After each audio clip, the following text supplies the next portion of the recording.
Hello mga lods, ngayon ay magluluto po tayo ng pinaka-favorite nating tinolang manok. Alam nyo po na tayong mga Pilipino is mahilig po tayo dyan. Sa akin, tignan nyo nga kung tama po yung pagluluto ko ng tinola.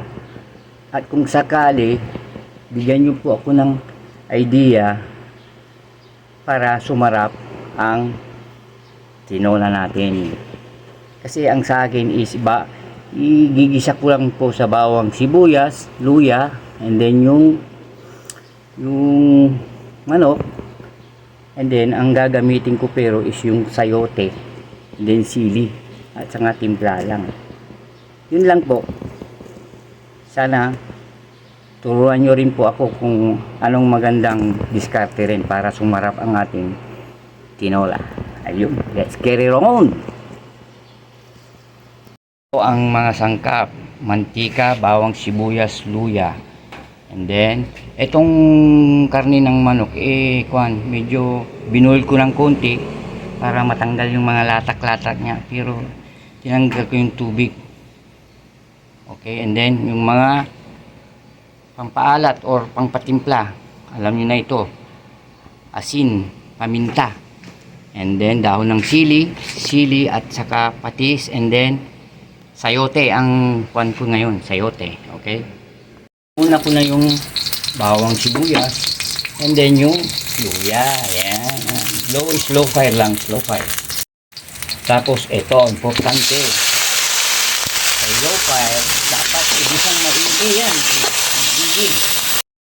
Habang ginigisa maigi, lagyan ng asin at paminta para sa ganon didikit agad yung timplada.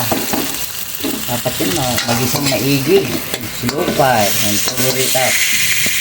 Yan, at kapag nagisa ng maigi, ito nakalimutan kong magitin yung pinagugasan ng rice, yung sa pangatlo. Ayan. Tapos dagdag na rin natin yung timplada at yung paminta. Ayan, mamaya na yung patis. Palambutin natin yung mga bulat-bulat para malinisan.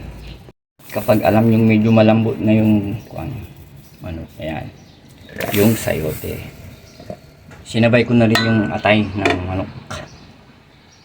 Hindi nyo rin tanggalin yung mga mantika para to minimize oil intake. At kapag malapit nang maluto yung sayote, dito na kayo mag-a-adjust ng timplada. Pwede rin dagdagan nyo ng tubig o gano'n. Para sa akin po, ayaw ko yung overcook na sayote. Dapat yung exact lang.